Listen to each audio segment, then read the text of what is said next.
The further I get into Lloyd Alexander's Chronicles of Prydain, the more I wish I had read them as a kid. Simple, straightforward plots, relatable, complex characters, and moral, mature themes, they're perfect fantasy stories when you want to read about hope, friendship, and courage, but don't feel like opening an epic, door-stopping tome. The Black Cauldron and the Castle of Lear are the second and third books in the Chronicles of Prydain. They continue the adventures of assistant pig-keeper Taran, Princess Eilonwy, Fflewddur the Bard, and the mangy creature Gurgi. The Black Cauldron picks up shortly after the events of the Book of Three. The kings of Prydain have gathered and plan to destroy Aran's magical cauldron so he can no longer create the undead warriors that are the backbone of his evil army. Taran and his friends accompany the kings in support roles, but after the plan goes awry, Taran and his friends are the only ones who can stop the cauldron from being retaken by their enemies. In the Castle of Lear, Eilonwy is sent to the Isle of Mona to learn how to be a proper princess, which she isn't happy about, but Taran learns Queen Achren the Enchantress means to abduct Eilonwy and exploit the princess's blossoming magical abilities for her own evil gains. Burdened with an incompetent prince, Taran and his companions must unravel Achren's scheme and save Eilonwy, even though they're no match for Achren's powers. The Black Cauldron and the Castle of Lear are different types of sequels. The Black Cauldron is a direct continuation of the first novel, so much so that they could almost be one book.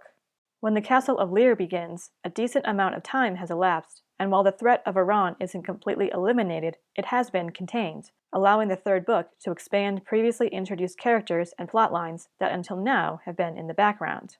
The tone of the Black Cauldron is darker than its predecessor and its sequel. Due to the temptation and nature of the cauldron and the process by which the undead warriors are created, the danger is close to home and more sinister.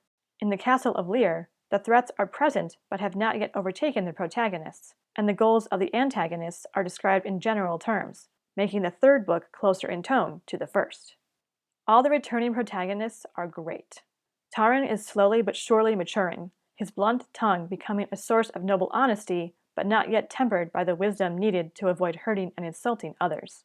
Eilonwy shows her tomboy side, which I really appreciate, as I've always been a bit of a tomboy.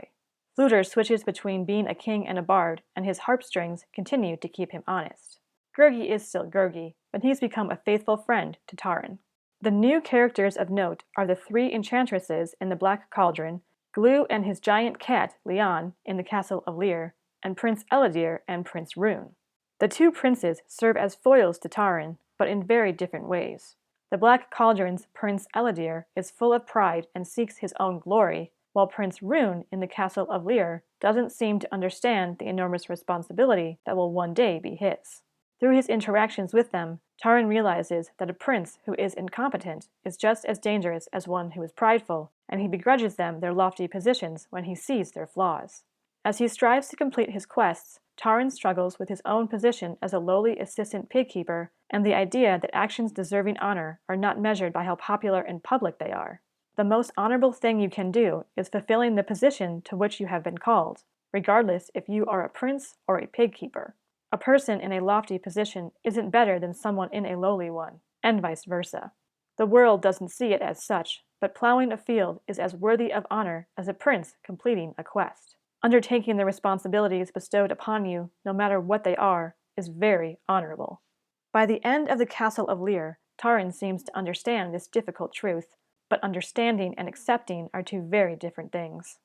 Sacrifice is another theme woven throughout these two books. Stopping evil often requires one person or many to sacrifice something they hold dear, or their very lives. But those who do so willingly because they understand that what is good and what they love is worth protecting, even though it may come with a high cost.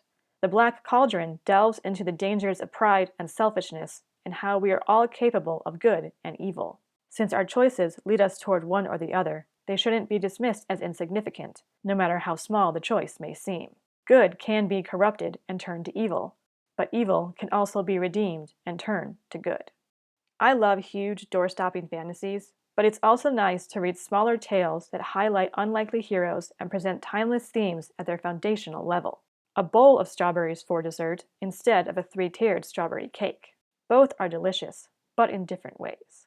The Black Cauldron and the Castle of Lear are worthy sequels to the Book of Three, and I'm looking forward to reading the last two adventures of Taran and his friends.